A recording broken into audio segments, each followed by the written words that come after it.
कई सालों तक भारतीय बाजार फॉरेन इंस्टीट्यूशनल इन्वेस्टर्स के मूड पर चलता रहा है। पैसा आया तो बाजार चढ़ा, पैसा निकला तो गिरा। लेकिन 2026 की शुरुआत में एक बदलाव दिखा। एफआईआईज ने भले ही पैसा निकाला, लेकिन डोमेस्टिक इंस्टीट्यूशनल इन्वेस्टर्स बाजार को संभालने के लिए आगे आए। लार्ज कैप कंपनियां इस ट्रेंड की सबसे बड़ी फायदा उठाने वाली रही। मजबूत बिजनेस, स्थिर कमाई और इंडस्ट्री में पकड़ की वजह से ये शेयर संस्थागत निवेशकों की पसंद बनते रहे। आइए उन कंपनियों को देखते हैं जहां डीआईआई की हिस्सेदारी सबसे ज्यादा बड़ी है। सरकारी कंपनी भारत हैवी इलेक्ट्रिकल्स यानी BHEL देश की बड़ी इंजीनियरिंग और मैन्युफैक्चरिंग कंपनी है। ये एनर्जी और इंफ्रास्ट्रक्चर सेक्टर में काम करती है। मार्च 2026 तिमाही में डीआईआई हिस्सेदारी 17.92% से बढ़ाकर 22.44% हो गई, यानी 4.52% अंक की बढ़ोतरी। कंपनी के वित्तीय प्रदर्शन में सुधार इसकी बड़ी वजह रहा।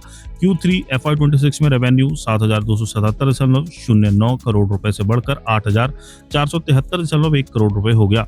नेट प्रॉफिट भी 134.7 करोड़ रुपए से बढ़कर 390.4 करोड़ रुपए पर पहुंच गया। नेट प्रॉफिट मार्जिन 1.85 से बढ़कर 4.61% हो गया, जो बेहतर ऑपरेशनल परफॉर्मेंस दिखाता है। साल भर में 750 अरब रुपए के ऑर्डर मिले, जिससे ऑर्डर बुक करीब 2.4 ट्रिलियन रुपए हो गई। आगे कंपनी सोलर प्रोजेक्ट्स और ग्रीन इनिशिएटिव पर जोर दे रही है।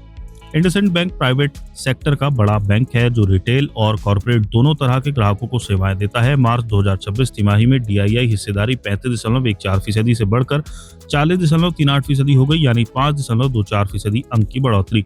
इस बढ़त की बड़ी वजह बैंक का गोल्ड लोन बिजनेस है। फरवरी में बैंक ने 245 नई ब्रांच में गोल्ड लोन सर्विस शुरू की। इससे कुल 500 ब्रांच में ये सुविधा उपलब्ध हो गई। गोल्ड लोन की मांगे घरों, छोटे व्यापारियों और कृषि से जुड़ी ग्राहकों में लगातार बनी हुई है, जिससे बैंक की ग्रोथ को सपोर्ट मिल रहा है। Vishal mega mart lower middle class के लिए हाइपर मार्केट चेन चलाती है। यहाँ कपड़े, FMCG और रोजमर्रा के कई सामान मिलते हैं। मार्च 2026 तिमाही में डीआईआई हिस्सेदारी 25.47% से बढ़कर 32.38 हो गई, यानी 6.91% अंक की बढ़ोतरी।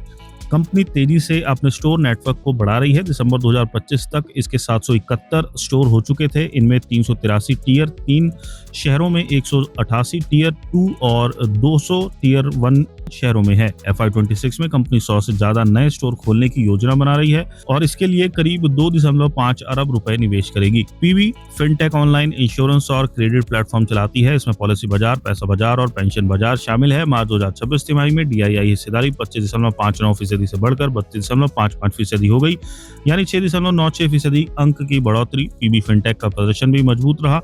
Q3 FY26 में रेवेन्यू 37% बढ़कर 17.7 अरब हो गया। नेट प्रॉफिट 165% बढ़कर 1.9 अरब रुपए पर पहुंच गया। कंपनी आगे AI के जरिए हेल्थ केयर सेक्टर में विस्तार और पीबी पार्टनर्स प्लेटफॉर्म के जरिए अपने नेटवर्क को बढ़ाने पर फोकस कर रही है।